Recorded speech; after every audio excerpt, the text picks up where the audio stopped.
Today I'm showing you what's in my Go Pack. Now this Go Pack is set up to go about 3 days or 2 weeks. It just kind of depends on what you can do with it and what your capabilities are. So I'll start with what's on the outside of the pack first, and we'll work our way in from the small pockets into the main compartment. So first thing I have here on the outside is my dry bag. This dry bag has my socks, pants, underwear, an extra shirt. And I'll just show you guys all that. So extra pair of camo pants, 4 pairs of socks,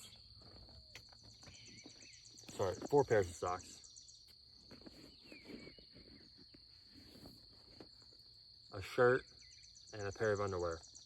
I have this in a heavy duty dry bag to keep it safe and for extra protection. You don't want to get a hole in your dry bag and then all your clothes get wet and you're screwed. Another reason you don't want to get a hole in your dry bag is if you fill these up with air, you can use them as a flotation device. Let's say you have to get across a lake or a river. Well, you don't want to just swim, especially if you're taking your pack with you. You're going to want to fill this up with air and use that to assist you to get across. I'll just set that off to the side. Over here I have a multicam poncho. This works as a tarp, but also as just rain cover. It's also big enough you can flip it over your pack while it's raining. That way your pack doesn't get soaked. I have this in multicam. Get whatever camo works for you, whatever works best in your area. From what I can tell, woodland or multicam works best around here in the Ozarks. My sleeping bag, waterproof bivy. So this is not a bivy tent. It's just simply a waterproof bag that goes around my sleeping bag. If it's raining or whatever the situation may be, this will keep your sleeping bag dry. This is the Everlystock Little Brother pack. I have a video on it specifically. It's just a backpack review. If you're interested, go check it out. Top compartment here, I've got a Ziploc bag full of local maps. Plenty enough for me to never run out of land to explore or to navigate in case I have to get away from someone or get to something. It also shows all the waterways, creeks, ponds, lakes, old mine sites, and they are obviously topographic maps. So make sure you have those. My compass is lost at the moment. I'm going to have to order me a new one. Compass is essential. Make sure you have one of those and make sure you know how to use it. And here I have my fire kit. And all I've got in here, just so I don't have to make a separate video about it. For my fire kit, it's pretty basic. I've got the UCO matches.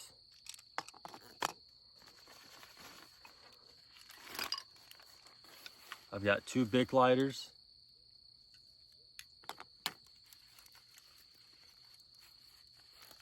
I've got this ferro rod. I've got a little fuel tablet that busted open. Don't let them do that, they kind of stink. And then I've got some wet fire in there from Walmart. That stuff works very well. So make sure you have a ferro rod, at least. This will be your most reliable way of starting a fire if your Bic lighter goes out and if you run out of matches. I've got 2 mags in here. 1 ball tip ammo and 1 is ballistic tip. Very important. Either one of them you can use for combat, but you definitely want to save your ballistic tips for taking down game quickly and efficiently. Face paint for camo, which is super important. And just some mini paracord for minor repairs or whatever I need to do. Just a little bit of cordage. Up here I've got my boonie cap and I've got my IFAK. So your IFAK is something you're going to want readily available. So I like to put that right at the top of my pack. I can just open it up. I know exactly where it's at. I'll leave it this side up. That way I can see the big cross and, you know, in a panicked situation, I know exactly what I'm looking at. I don't get confused. So, boonie cap and IFAK. Make sure your IFAK has an Israeli bandage, tourniquet or two. You can never have enough of those for a traumatic injury. So very important, make sure you have that in your pack. After that, I've got my water filtration kit. This has the water filter straw. It will filter out viruses and get a lot of the really dirty water filtered through. And then I've got a Sawyer Mini.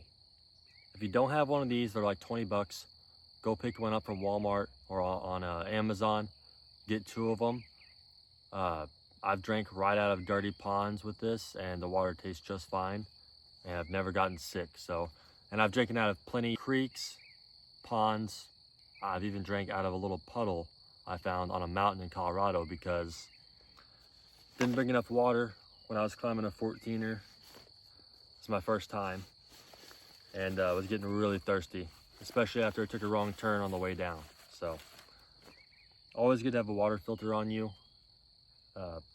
There's no reason not to have one, really.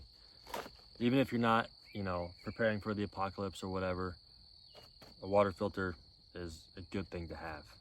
One of the nice things about this pack is I can open this up and everything's right there. And as long as you stack it right, nothing's just gonna fall out. So for some extra food, I've got a 3,600 calories. It's a food ration bar.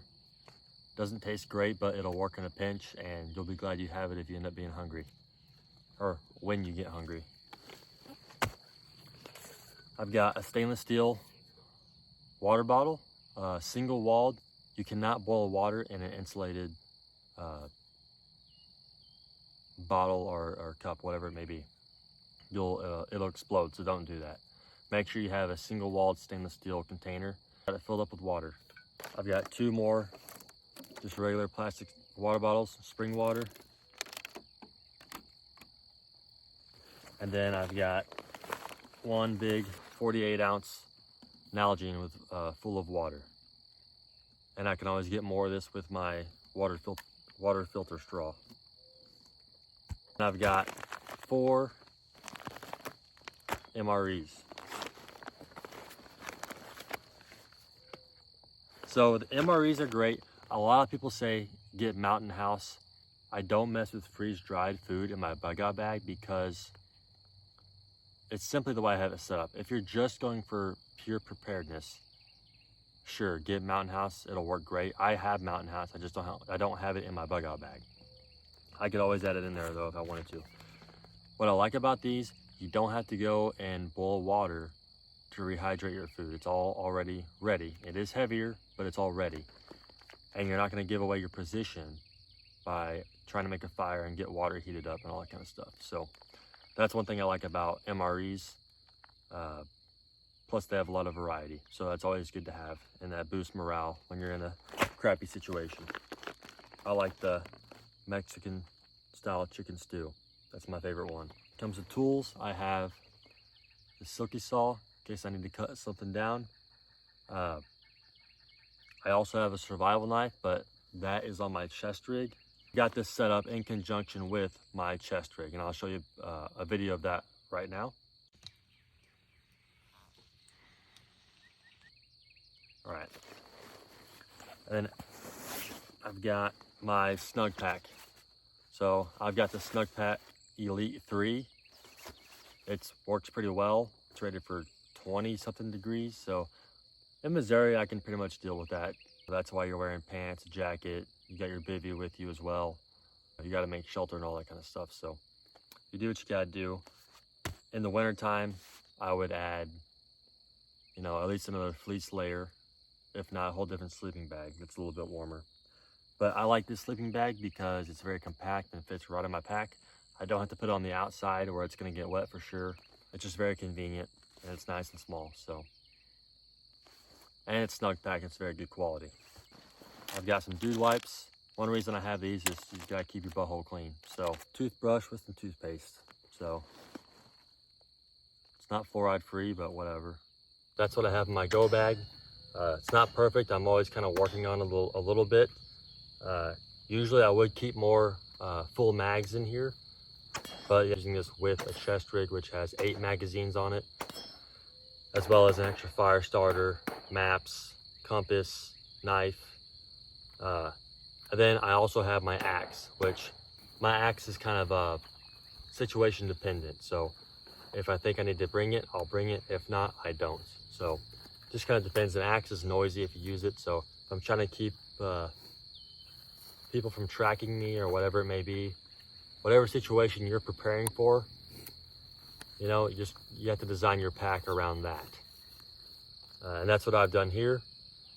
There's a few things that could be better, but that's what I have right now. And, you know, perhaps in the future I'll do an update and show you guys what I have then. So anyways, guys, I hope you enjoyed the video. Let me know what you have in your pack or what you think I'm missing. Like, comment, subscribe. I just want to say thanks to all my subscribers. We're at 12,500 subscribers now, and it feels like it happened so quickly.